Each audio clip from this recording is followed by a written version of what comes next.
जय श्री माता जी।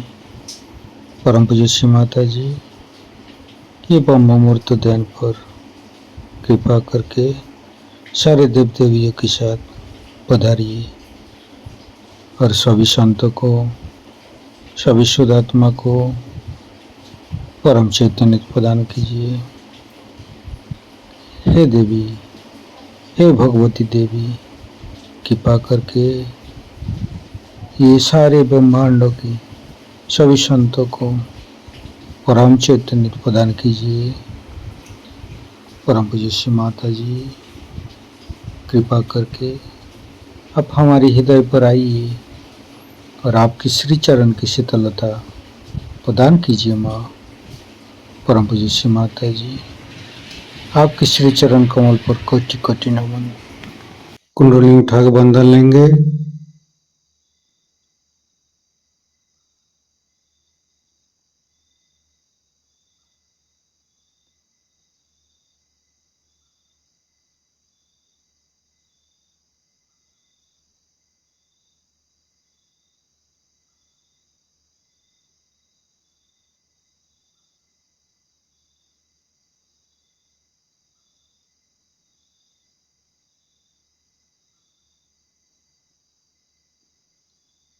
तीनों महामंत्र।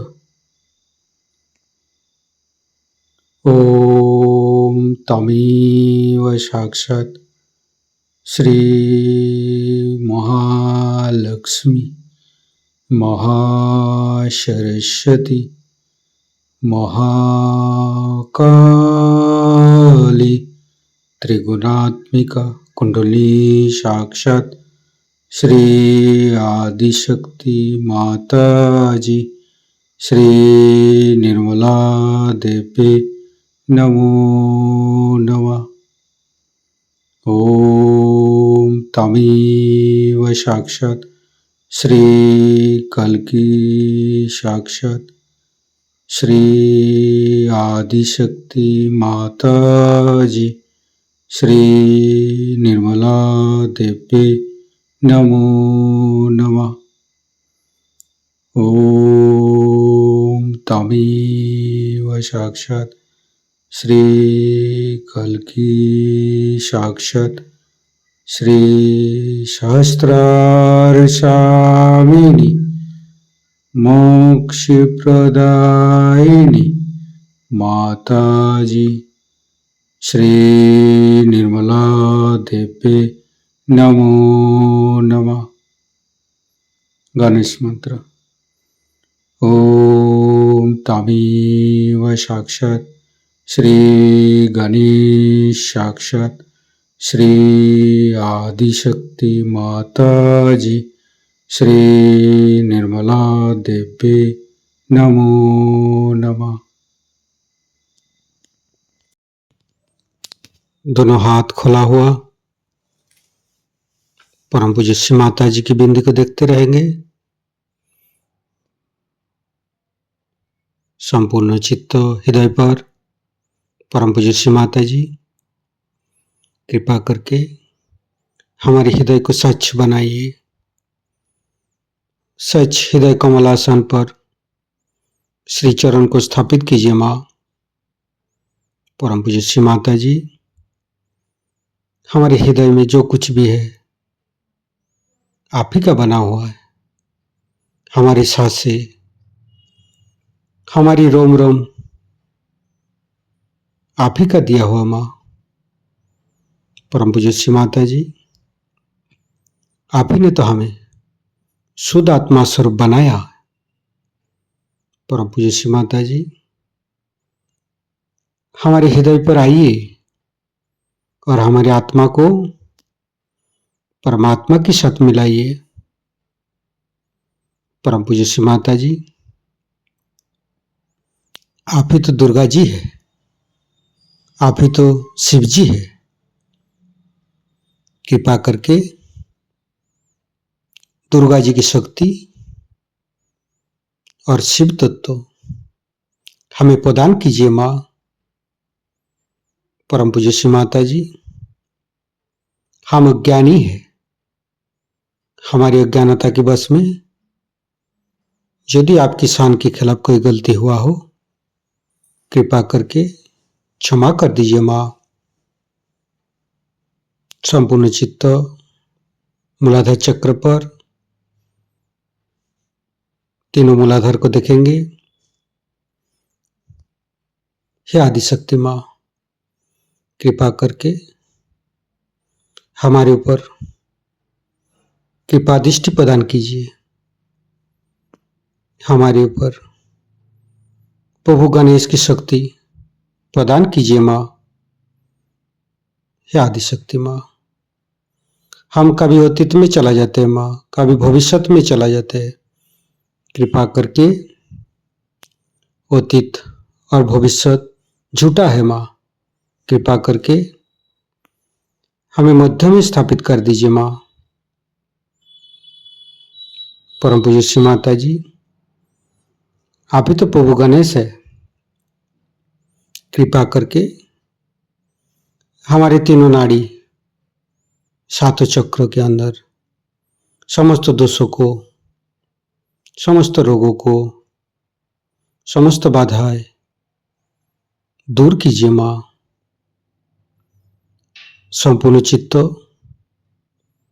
बाएं मूलाधार, परम पूज्य श्री माता जी, कृपा करके हमारे अंदर अबोधिता और पवित्रता को रक्षा कीजिए माँ।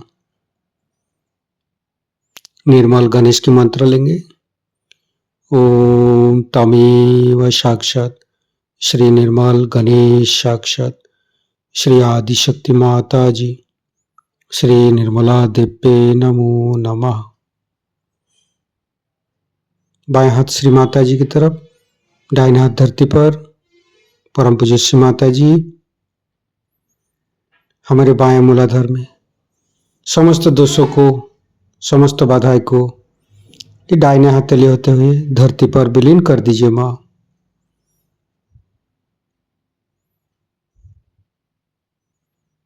फिर राइट हैंड श्री माता जी की तरफ, बाएं हाथ धरती पर, संपूर्ण चित्त राइट मूलाधार। परम पूज्य श्री माता जी, आप ही तो राक्षसंती है, आप ही तो राक्षस अग्नि है। कृपा करके हमारे अंदर राक्षस प्रवृत्ति को नष्ट कीजिए माँ। परम पूज्य श्री माता जी, कृपा करके आप श्री कार्तिक जी रूप में हमारे राइट मूलाधार पर आइए और समस्त दोषों को, समस्त रोगों को दूर कीजिए। श्री कार्तिक के मंत्र लेंगे। ओम तमेव साक्षात श्री कार्तिके साक्षात श्री आदिशक्ति माता जी श्री निर्मला देव्ये नमो नमः। फिर धीरे धीरे चित्त को मध्य मूलाधार,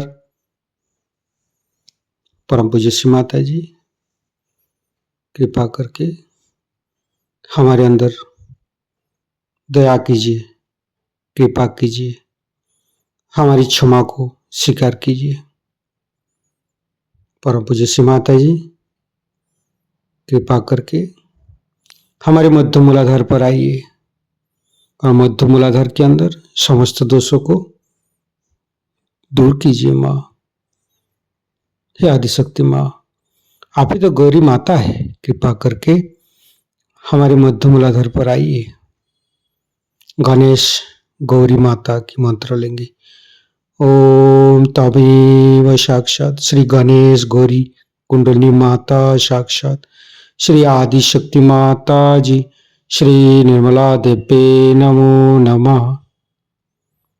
संपूर्ण चित्त मध्य मूलाधार पर रखेंगे। ओम गंग गणपते नमः 4 बार करेंगे। ओम गंग गणपतये नमः।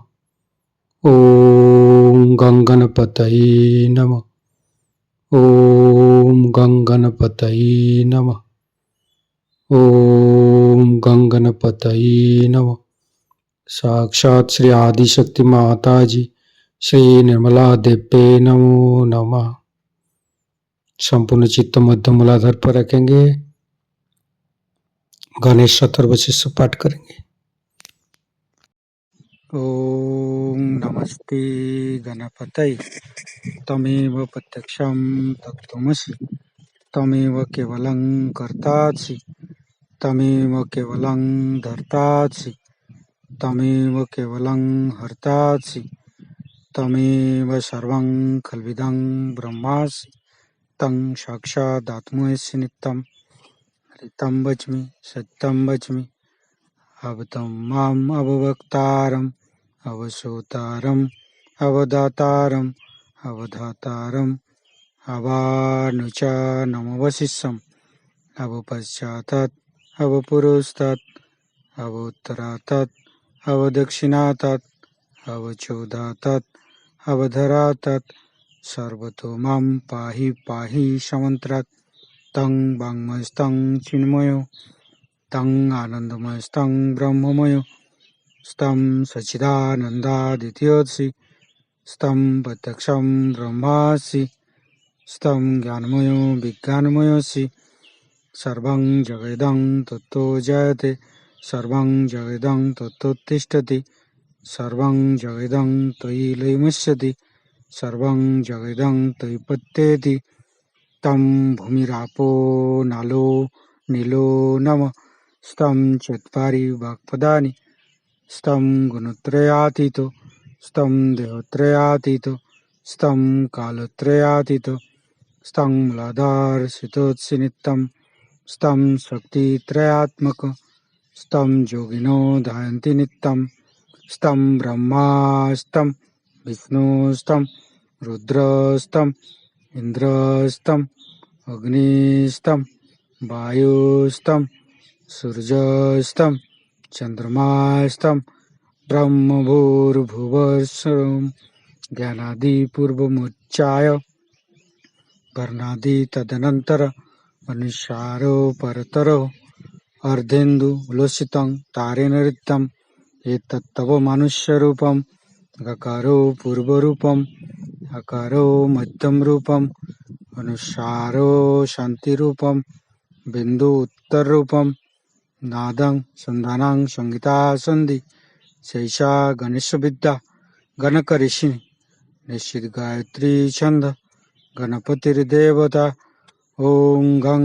गणपतये नमः एकदन्ताय विद्महे वक्रतुण्डाय धीमहि तन्नो दन्ती प्रचोदयात् एकदन्तं चतुर्हस्तं पाशमङ्कुशधारिणं रदं च वरदं हस्ते बिभ्राणं मूषकध्वजं रक्तं लम्बोदरं शूर्पकर्णकं रक्तवाससं रक्तगन्धानुलिप्ताङ्गं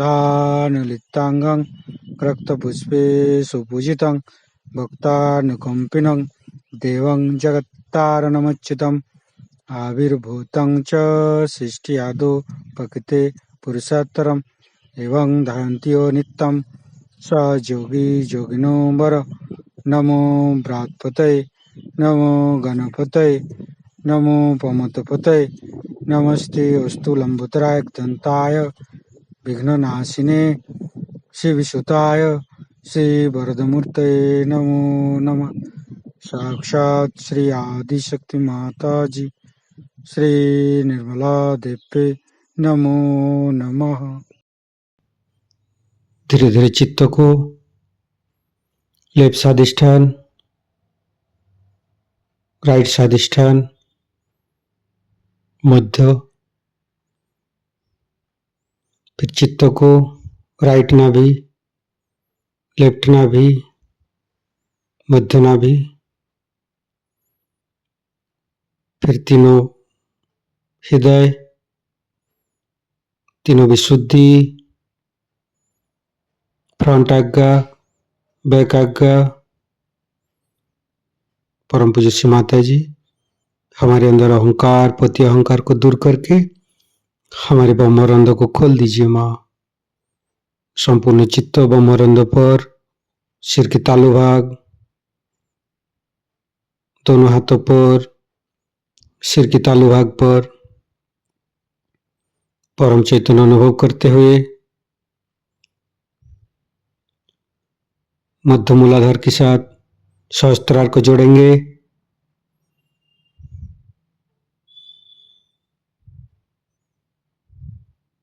लेफ्ट मूलाधार के साथ सहस्त्रार को जोड़ेंगे।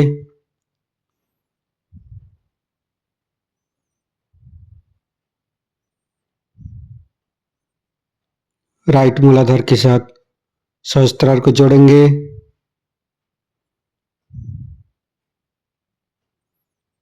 फिर संपूर्ण चित्त सहस्त्रार पर रखेंगे। परम पूज्य श्री माता जी, हमें निर्विचारिता प्रदान कीजिए माँ, हमें ध्यान का स्थिति दीजिए माँ। निर्विचारिता का मंत्र लेंगे। ओम तमेव साक्षात श्री निर्विचारिता साक्षात श्री आदिशक्ति माता जी श्री निर्मला देवे नमो नमः। संपूर्ण चित्त सहस्त्रार पर, हे आदिशक्ति माँ, कृपा करके हमारे ऊपर ऐसी कृपा कीजिए ताकि आपकी अमृत वाणी को हम सहस्त्रार से सुन सकूं। संपूर्ण चित्त सहस्त्रार पर परम पूज्य श्री माता जी की अमृत वाणी हम सहस्त्रार से ग्रहण करेंगे। इस पृथ्वी पर अगर आप बीज डाल दें तो ये पृथ्वी माता स्वयं ही उसे अंकुरित कर देती है, लेकिन वास्तविक वो क्या करती है? आप ही बीज हैं और आप ही अंकुर हैं और आप ही शक्ति है, सिर्फ उसकी चालना मात्र करने की है। अगर वो चलायमान हो जाए तो सहज ही में तो उसमें अंकुर आ जाते हैं। तो कुंडलिनी का जागरण भी एक जीवंत क्रिया है। इसे हम समझ नहीं पाते कि परमात्मा एक जीवंत शक्ति है और ये एक जीवंत क्रिया है। चारों तरफ परमात्मा का आपको प्रकाश दिखाई देता है। हर ऋतु में जैसे अलग अलग के फल आते हैं, अलग अलग की सृष्टि होती है, आप लोग अलग अलग तरह के गाने गाते हैं। ये जो करने वाला है, जो ये फूलों से फल बनाने वाला है, जो अनंत से जीवंत कार्य हमारे अंदर करता है, ऐसी शक्ति नहीं है ये कहना बहुत उद्दाम बात है। ऐसा सोचना तक अत्यंत उद्दामता की बात है। नम्रतापूर्वक सोचना चाहिए कि आखिर जो ये सृष्टि बनाई है, इसमें से हम तो अणु भी नहीं बना सकते। हमें चाहे तो एक लकड़ी भी नहीं बना सकते। लकड़ी से लकड़ी बना सकते हैं, पत्थर से पत्थर बना सकते हैं, एक मरी हुई चीज से दूसरी मरी हुई चीज हम बना सकते हैं, लेकिन एक भी जीवंत कार्य तो आप कर नहीं सकते। मरा हुआ भी कार्य आप बना के दिखा दें कि एक चीज हमने खुद बनाई, तो आप बना नहीं सकते। फिर इतना अहंकार मनुष्य में हो गया है कि वो सोचता है परमात्मा ही नहीं है। लेकिन ऐसे भक्तगण जो परमात्मा में आस्तिकता रखते हैं, ऐसे श्रद्धापूर्ण तरीके से गाना गाते हैं, ये देख करके जो मैंने एक साल पहले कहा था कि मुझे तो यहाँ के ग्रामों में ले चलो, शहरों से मेरा जी उठ गया, ये बात सत्य है।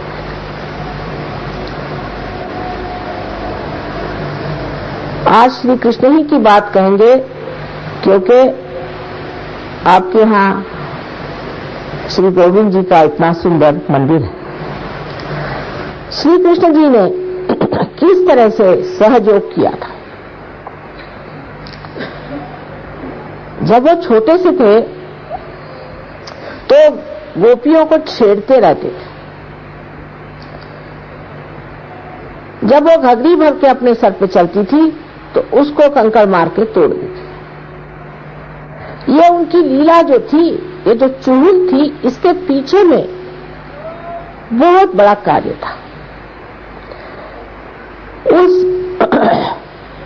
जमुना जी में जिस राधा जी के पैर होते थे, वो राधा जी स्वयं रा माने शक्ति और धा माने धारणा करने वाली, उस शक्ति के पैर उसमें पड़ते थे।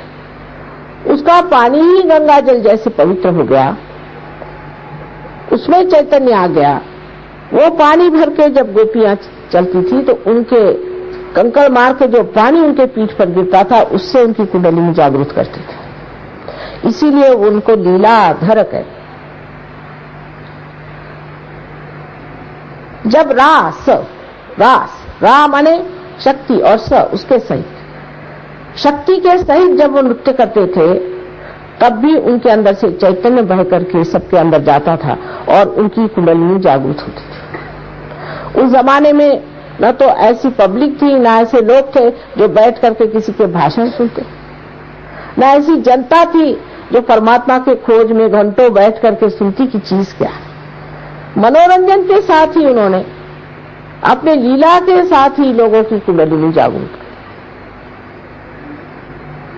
इसी श्री कृष्ण ने भी ये बताया है कि हमारी जो चेतना है, मनुष्य की जो चेतना है, इसका वृक्ष नीचे की ओर अधोगति पर जाता है। इसीलिए आप देखते हैं कि जो पाश्चिमात्य देश हैं, जो परदेसी लोग हैं, इनके देशों में जाकर देखिए तो नर्क खड़ा रखा हुआ, उनको कोई पाप पुण्य का विचार नहीं, मां बहन का विचार नहीं, किसी भी धर्म का विचार नहीं, पूर्णतः अधोगति में घुस गए। उनसे अपने को कुछ सीखने का नहीं, क्योंकि इसकी जड़ें अपने मस्तिष्क में है। ऊर्ध्वगति को प्राप्त होना चाहिए। ऊर्ध्वगति प्राप्त कैसे होगी? उसके लिए कुंडलिनी का जागरण करना चाहिए। महाराष्ट्र में ज्ञानेश्वर जी बड़े भारी संत हो गए। जब उन्होंने ज्ञानेश्वरी लिखी तो गीता पे ही आख्यान है, लेकिन उसमें खोल कर उन्होंने लिख दिया कि ये कार्य कुंडलिनी के जागरण से ही होता है। उस पर लोगों ने ये बंधन लगाया कि जो 6वां अध्याय है जिसमें लिखा गया है वो पढ़ना ही नहीं, बाकी चाहे जो करते रहिए। तो सब लोग मुंह में तंबाकू रख करके मीलों चल करके विट्ठल के मंदिर में विट्ठल विट्ठल विट्ठल चले जाना, पगला जाते हैं। कहते सर फोड़ डाला हमने। एक मुसलमान थे, शेख करके कहने लगे माँ नमाज पढ़ पढ़ के घुटने फट गए, पैदल चल चल के पैर फट गए, विट्ठल कहते कहते गला बैठ गया, लेकिन विट्ठल मिला नहीं। उसको कहीं जाने की जरूरत नहीं है, आप ही के अंदर सब कुछ समाया हुआ है। आप ही के अंदर शिव विट्ठल सारे देवी देवताएं बैठे हुए हैं। परमात्मा ने आपको अपने ही स्वरूप बनाया हुआ है, सिर्फ उस शक्ति को आपको जानना है और ये कार्य सहज ही होना चाहिए। जैसे कल कोई साहब कह रहे थे कि ये तो बड़ा कठिन कार्य लोग कहते हैं, भनका कहने वाले कहते होंगे, लेकिन असलियत ये है कि जो मूलभूत चीज है वो सहज होनी चाहिए। जो जीवंत चीज है वो सहज होनी चाहिए, ये इसकी पहचान है।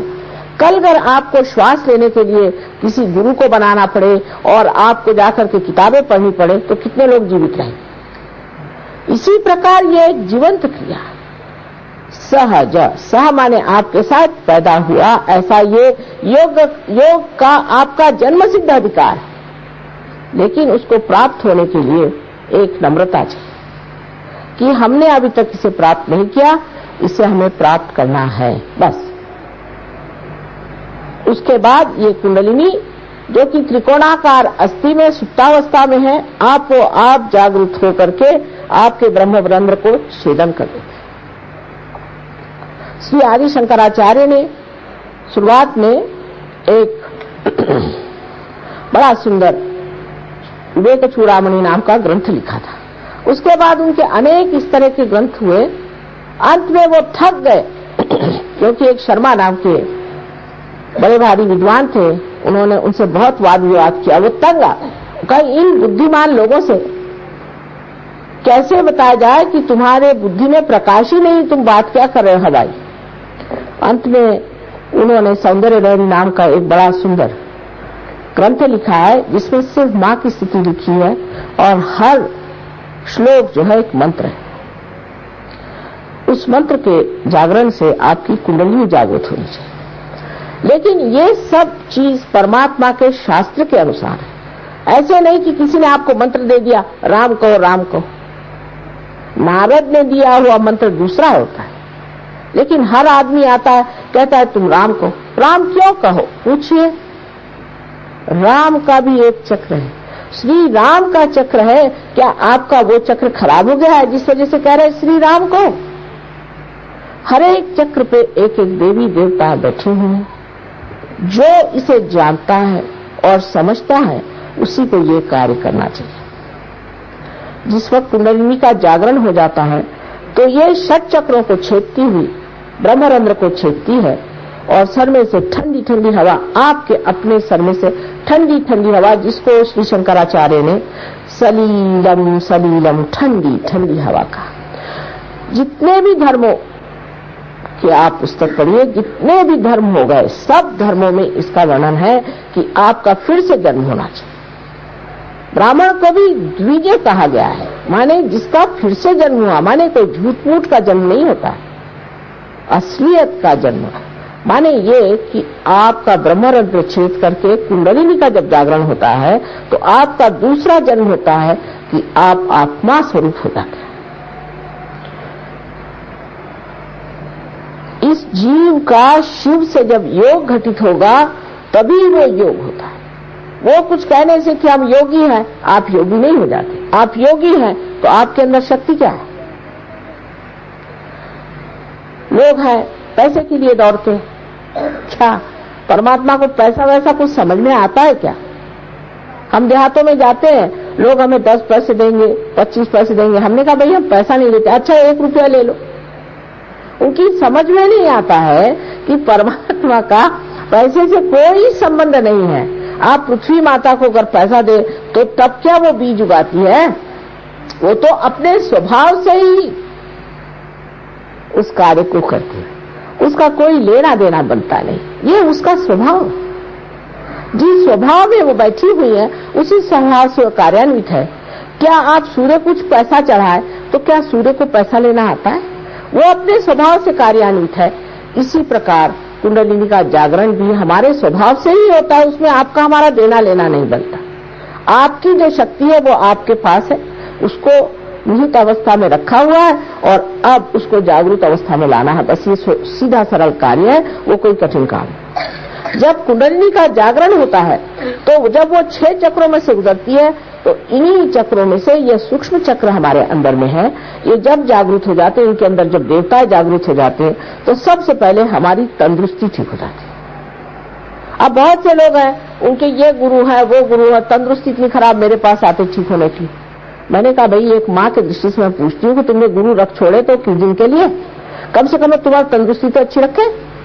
माँ तो यही कहेगी होंगे गुरु होंगे, लेकिन क्या उन्होंने तुम्हें क्या फायदा किया? और कहा गया है नानक साहब ने कि जो साहिब से मिली है, जो साहिब से मिला है वही सदगुरु है। और सारी बातें करने से फायदा क्या? सिर्फ बातें करते रहते हैं। बात करने से कोई पेट भर सकता है या बात करने से क्या आत्मा प्राप्त हो सकता है? ये तो कृति है जिसे करना चाहिए, और जब तक ये कृति घटित नहीं होती तब तक आपको भी अंधता से नहीं चलना चाहिए। हमारे देश में 2 तरह के लोग मैंने देखे, एक तो अंधता में फंसे हुए हैं और एक तो बिल्कुल ही उद्दामता में। इन दोनों के बीच में सहयोग खड़ा करना बड़ा मुश्किल था, लेकिन हो गया। महाराष्ट्र में बहुत बड़ा खड़ा हो गया है और इस भूमि में राजस्थली में विशेष रूप से होना चाहिए, ऐसा मेरा पूर्ण विचार था। क्योंकि यहाँ चैतन्य जहां तहां मुझे दिखाई देता है, लेकिन आप लोग मुझे मिले नहीं थे उस वक्त। इसलिए मैं सोचती थी कि ऐसे कैसे हो सकता है कि इतने आस्तिक भूमि में असली लोग नहीं होंगे, सब यही नकली लोग हैं। अब आपसे मिल लिया है तो कुछ न कुछ कार्य जरूर हो सकता है। कुंडलिनी के बारे में एक भाषण में तो कोई बता नहीं सकता, लेकिन ये आपकी शुद्ध इच्छा है। आपकी बाकी की जितनी भी इच्छाएं हैं वो अशुद्ध है।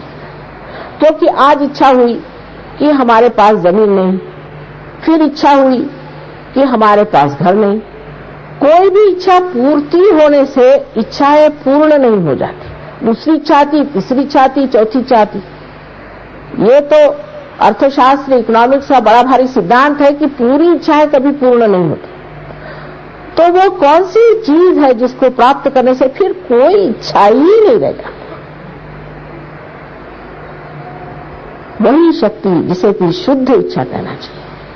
ये शुद्ध इच्छा हमारे त्रिकोणाकार अस्थि में व्यवस्थित रूप से परमात्मा ने रखी हुई है। और ये शक्ति शुद्ध इच्छा की जब जागृत हो जाती है और जब योग घटित होता है, तो अब लेने का क्या है, पाने का क्या है, अब देने का है। जब तक प्रकाश आता नहीं तब तक इस पर मेहनत होती है कि दीप कैसा जलाया जाए, लेकिन जब वो जल जाता है तब वो प्रकाश देता है। इसी प्रकार आपके भी अंदर ये दीप है और आप परमात्मा के मंदिर हैं, उसमें सिर्फ दीप जलाना मात्र है। अब लोग कहते हैं आप पापी हैं, आपने ये पाप कर्म किया, वो पाप कर्म किया, इसलिए भोग रहे हैं, वो कर रहे हैं, इसलिए इतना रुपया चढ़ाओ, पैसा चढ़ाओ। ये सब बेकार बात है।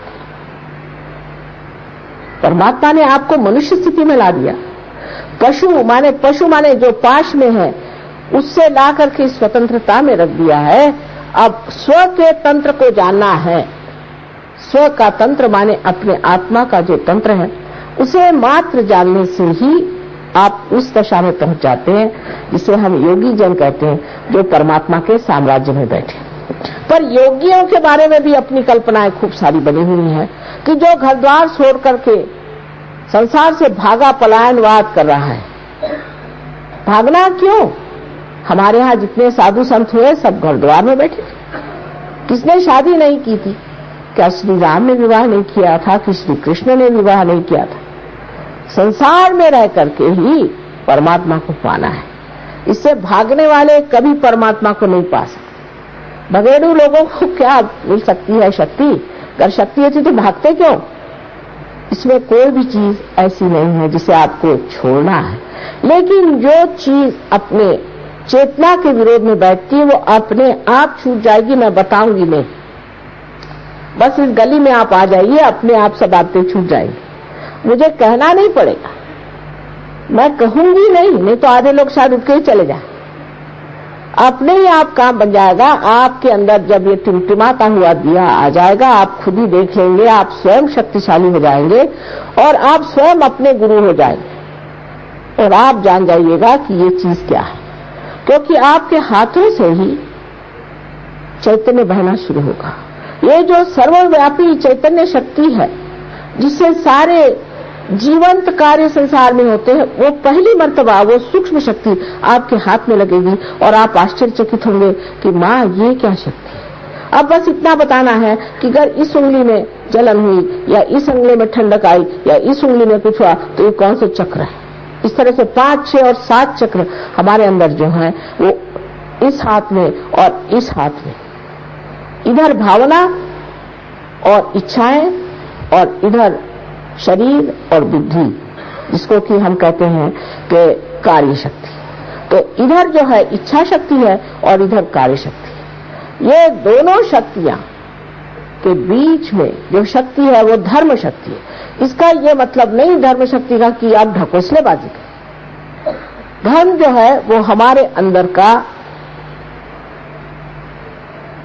पूरा बैठा हुआ एक मानव का स्वरूप है। जैसे कि कार्बन के अंदर 4 वैलेंसी होती है, ऐसे मनुष्य के अंदर 10 है। ये 10 धर्म अगर मनुष्य के अंदर नहीं हो तो मानव नहीं है और इससे संतुलन आ जाता है। और संतुलन इसलिए जरूरी होता है कि जब किसी चीज की उड़ान करनी होती है तो उसमें अगर संतुलन नहीं रहे तो वो चीज उड़ ही नहीं सकती, कायदे से चढ़ नहीं सकती। इसलिए धर्म की लोगों ने व्यवस्था की, बड़े बड़े सत्पुरुषों ने, कि धर्म मनुष्य अपने अंदर जागरूक करे, धर्म में बैठा रहा और जब उसके अंदर धर्म जागरूक होगा तब उसकी कुंडलिनी बहुत ही आसानी से चढ़ जाएगी। अब इसके लिए ये मतलब नहीं कि आपने कहाँ जाकर के धर्म करने का, ये मतलब नहीं कि आप जाकर के कितने लोगों को आपने पैसा बांटा कि क्या किया। धर्म का मतलब है एक ही अक्षर में मैं बताऊं कि क्या आप प्रेमी जन है। प्रेम यही आत्मा का स्वरूप है, उसका प्रकाश सत्य है, लेकिन प्रेम परमात्मा ने किया, इसीलिए सारी सृष्टि रची और आपको बनाया और उसी प्रेम में ही उसने आपका सत्कार किया हुआ है, आपको आवाहन किया है कि आप उनके दरबार में पधारें और व्यवस्थित रूप से अपने कृपालु पिता का जो कुछ आशीर्वाद है उसका पूरी तरह से उपभोग लें। आपको किसी तरह से दुख ताड़ना देने का उनका कभी भी विचार नहीं था और न वो कभी देते हैं। जो देती है तकलीफ वो हमारे बनाए हुए घरौंदे और हमारे ही बनाए हुए जेल, हमारे ही दिमागी जमाखर्च से इंसान ने जो घरौंदे बनाए हैं उसी का दुख हम उठाते हैं। परमात्मा ने तो सारी सृष्टि जैसे पक्षियों के लिए गाने के लिए बनाई है, ऐसे आपके लिए भी आनंद की बनाई। उस आनंद की स्थिति में आपको जाना है। और कल मैं आपको और सहजों के बारे में, चक्रों के बारे में बताऊंगी और परसों मैं आपको आत्मा का स्वरूप बताऊंगी। इस भाषण का तो कोई अंत नहीं, मेरे न जाने हजारों भाषण हो चुके हैं और तो भी सब लोग कहते हैं कि मां हर बार आप कोई नई बात कहती हैं। लेकिन सबसे बड़ी बात है कि सबसे जो अपना सत्य है वो एक है कि हम आत्मा स्वरूप है, उसे प्राप्त होना है। बस इस चीज को पाते ही सारा प्रकाश हमारे अंदर आ जाता है। जो हमारे यहाँ बड़े बड़े संत हो गए, क्या वो लोग पढ़े लिखे लोग थे? किसी यूनिवर्सिटी के पढ़े हुए थे? कुछ भी नहीं। उन्होंने कुछ पढ़ा नहीं था, लेकिन सारा कुछ उनके अंदर स्थित था, क्योंकि उनके सुकृत ऐसे थे, पूर्व जन्म के सुकृत थे, जो सारे सुकृत प्रकाशित हो गए थे, इसलिए इतने ज्ञानी लोग थे। इसी प्रकार आपकी भी घटना घटित होती है और ये बहुत सहज और सरल कृति है और आप लोग चाहें तो अभी इसी वक्त ये घटना हो सकती है। ये कह रहे करवाइए, आप लोगों का क्या कहना है?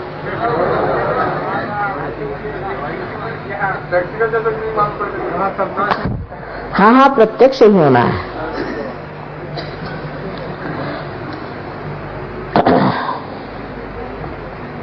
होने को तो बहुत आसान है, लेकिन जैसे हमारी स्वतंत्रता हमें आसानी से मिले तो उसकी परवाह नहीं रही है। ऐसा ही हो जाता है कभी कभी कि बहुत ही सहज काम हो जाता है।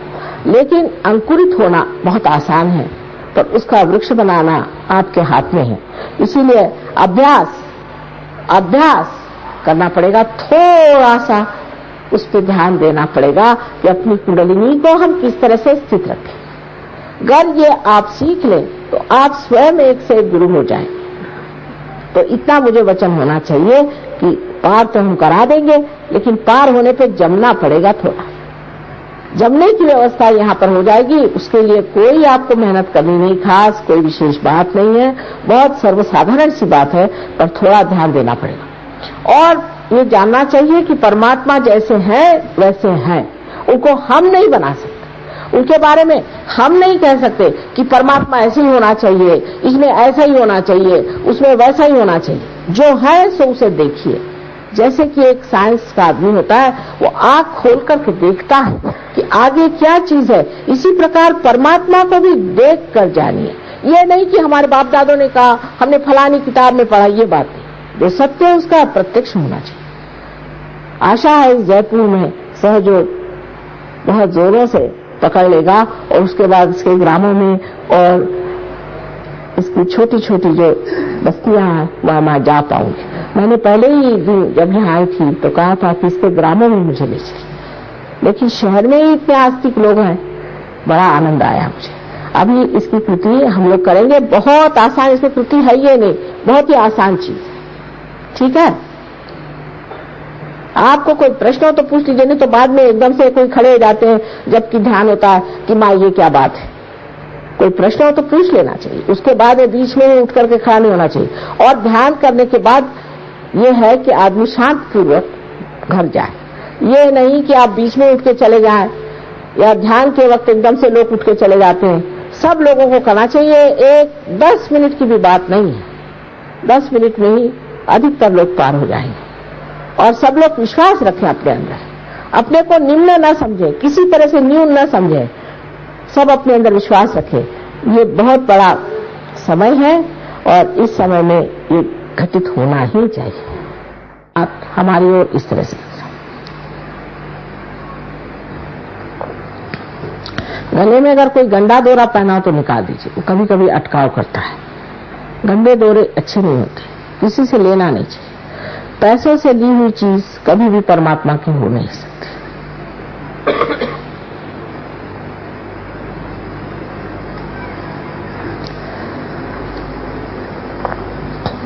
अब मैं आपसे कहूंगी कि आप अपना ये हाथ, यहाँ पे क्या कहते हैं, लेफ्ट को, मतलब हर जगह बाया ही कहते हैं हाँ, लेफ्ट को, लेफ्ट बाया हाथ, क्योंकि हर एक भाषा में मैं देखती हूँ, हिंदी में हर बार बाया और इसे बाया, ये तो हमारे यहाँ भी कहते हैं बाया दाया, इसे बाया और इसे दाया कहते हैं, पर अब तो गुजराती भाषा में अलग है। ये बाया हाथ हमारी ओर करी और दाया हाथ जो है उसे जमीन पर रख दे, जमीन पर, इस पृथ्वी पर, इस पृथ्वी मां। अब श्री गणेश जी को स्मरण करना चाहिए, क्योंकि कोई भी कार्य करने से पहले उनको स्मरण करना बहुत जरूरी है। श्री गणेश जी को स्मरण करके आप बाया हाथ मेरी ओर और दाया हाथ जमीन पर रख दीजिए। सब लोग इत्मीनान से पहले बैठ जाएं। पृथ्वी मां का बड़ा हमारे ऊपर उपकार है, विशेषकर इस भारत भूमि का।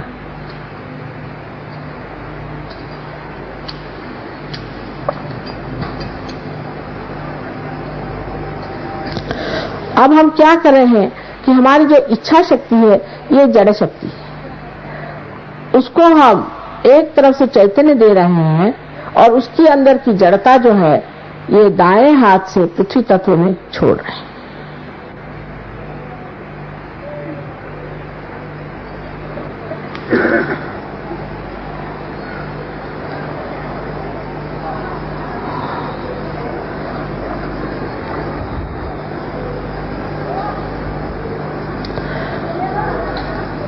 अब ये दाया हाथ हमारे ओर करें और बाया हाथ आकाश तत्व की तरफ, ये हमारी इस तरह से पीछे करें, हाथ को पीछे की ओर, हाथ का तलवा जो है पीछे की ओर करें, बहुत ऊंचा नहीं, नीचा, जिससे कि आप आराम से रहें, परेशानी की कोई चीज नहीं होगी। ये जो हाथ है इसमें क्रिया शक्ति है, जो भी हम क्रिया करते हैं वो आकाश तत्व में बाद में मिल जाती है। उससे जो हमारे अंदर अहंकार आदि दोष होते हैं वो आकाश तत्व में भूल जाने चाहिए, इसलिए इसे आकाश की ओर हम अग्रसर करते हैं। अब हम देख रहे हैं कि आपके एक चक्र बहुत जोर से पकड़ रहा है, जिसे हम कहते हैं कि लेफ्ट विशुद्धि। ये चक्र इसलिए पकड़ रहा है कि आपके अंदर ये भावना है कि मैं कैसे पार हो सकता हूं, ये कैसे हम कर सकते हैं, मैंने तो ये पाप किया, मैंने वो पाप किया। मेहरबानी से ये जानिए कि आप मां के बेटे हैं और मां के प्यारे भक्तगण हैं। इस तरह की बात सोचनी ही नहीं,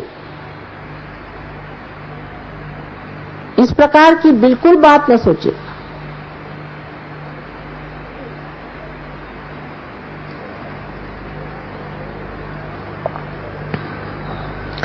अब आप लोगों को एक दोनों हाथ इस तरह से कर लेना चाहिए और मैं दिखाती हूं आपको कि किस तरह से आप अपनी कुंडलिनी स्वयं जागृत कर सकते हैं। बहुत आसान है। अब हमने संतुलन स्थापित कर लिया।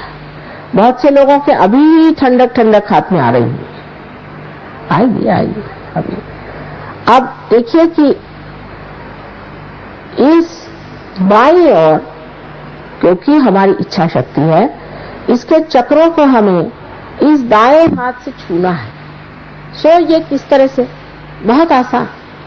हृदय में हमारे आत्मा का वास है, मैं आपको बताऊंगी एक के बाद एक। उसके बाद पेट के ऊपरी हिस्से में गुरु का तत्व है, उसके निचले हिस्से में शुद्ध विद्या का तत्व है।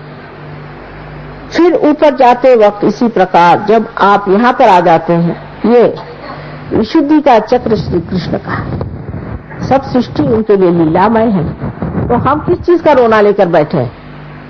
जब सब चीज एक लीला है और हम उसके सिर्फ साक्षी मात्र हैं, तो क्यों हम अपने को नीचे गिरा के देखते हैं कि हमने ये दुख दिया है और हम ऐसे पापी हैं और हम ऐसे खराब हैं? ये चक्र यहाँ इस तरह से पकड़ना होगा, जैसे कि आप देखिए हाथ को इधर ले जाए सामने से, बहुत से लोग पीछे से पकड़ दे, गलत है, इस तरह से पकड़, सीधा पीछे की तरफ ले जा। ये बहुत जोरों को पकड़ रहा है इस वक्त। उसके बाद ये हाथ अपने माथे पर इस तरह से, जैसे हमें सर में दर्द होता है इस तरह से पकड़ना है, ये वाला इस हाथ से, और फिर ये हाथ पीछे की तरफ इस तरह से ले जाके, ये आज्ञा चक्र के दो अंग है, एक सामने और एक पीछे, इस तरह से सर को पकड़ लेना।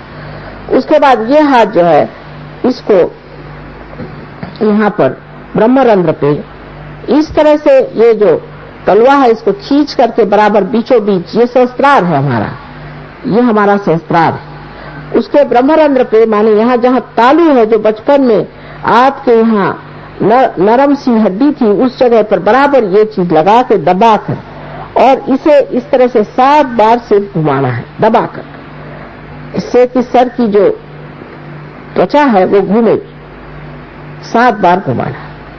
अब आप लोग आंख बंद कर लीजिए, कृपया आंख नहीं खोलना, क्योंकि चित्त जो है जैसे हमारी शॉल है इस तरह का चित्त अंदर फैला हुआ है, और जब कुंडलिनी चढ़ती है तो चित्त जैसे खिंच जाता है अंदर, इसलिए चाहिए कि आंखें बंद हो जाए। और जिस वक्त ये भेदन हो जाता है तो इस चित्त के अंदर प्रकाश आ जाता है। आत्मा का स्थान हृदय में है, लेकिन सदाशिव का स्थान यहाँ सर पे है।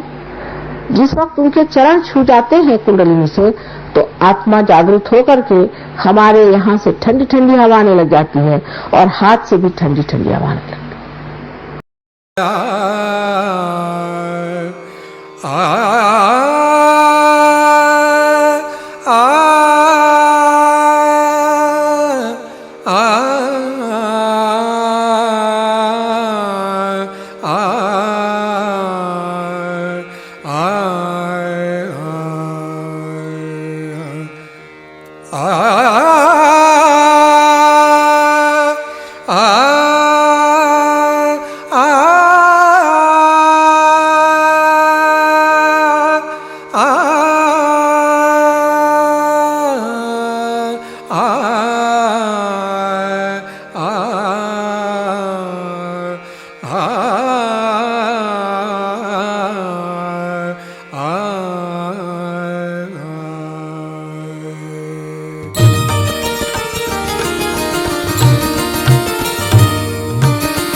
आज मोरी लाज रखली जो, आज मोरी लाज रखली जो, आज मोरी लाज रखली जो, आज मोरी लाज रखली जो, मोरी विपदा दूर करो, मोरी विपदा,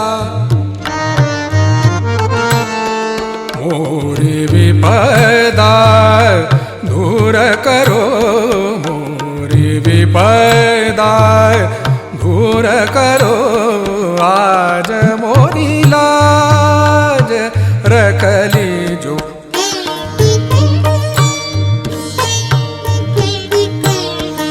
आज मोरी लाज रखली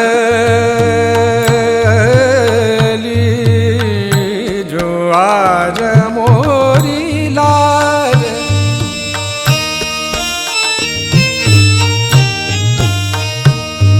मोरी लाज,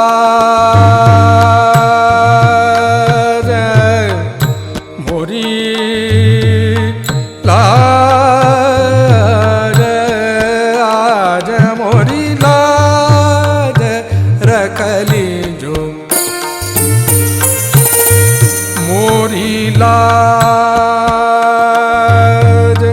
मोरी लाज, मोरी लाज रखली जो, आज आज मोरी लाज रखली जो, आज मोरी लाज,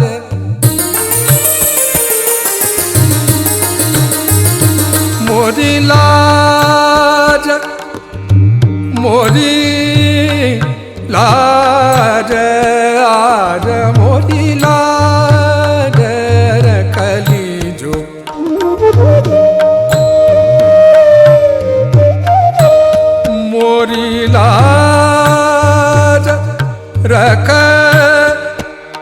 लीजो मोरी लाज आज मोरी लाज रख लीजो आज मोरी लाज रख लीजो।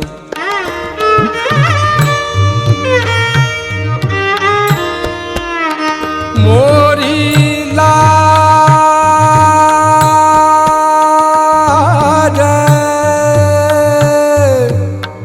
मोरी लाज रख लीजो आज मोरी लाज रख लीजो। मोरी लाज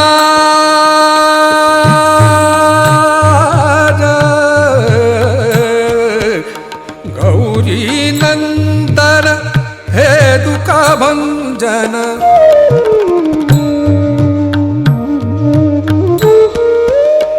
गौरी नंदन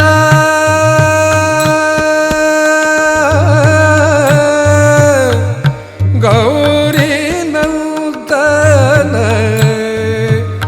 गौरी नंदन गौरी नंदन हे दुख भंजन।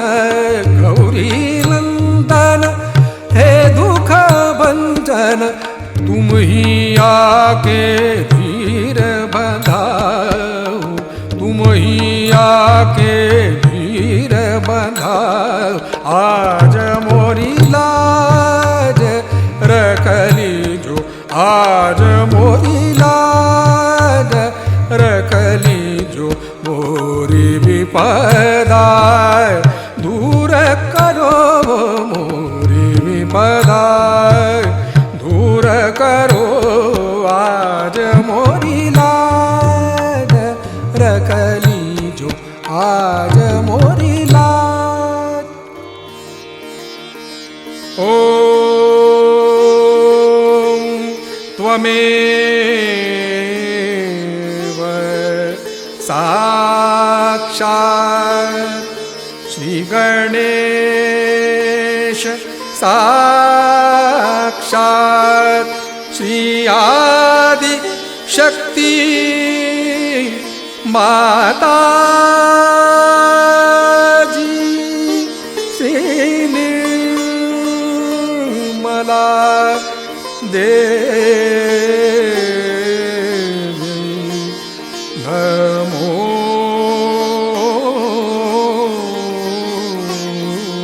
नमः। हे आदिशक्ति माँ, आप जी आज दयन करा के हमको परम चैतन्यित किए, हमें निर्विचारिता स्थिति प्रदान की है। इसके लिए माँ आपको कोटि कोटि नमन। हे आदिशक्ति माँ, आप ऐसे ही हमारे साथ छत्र छाया बन के रहिए, परम चैतन्यित प्रदान करते रहिए। माँ कुंडली उठा के बंधन लेंगे।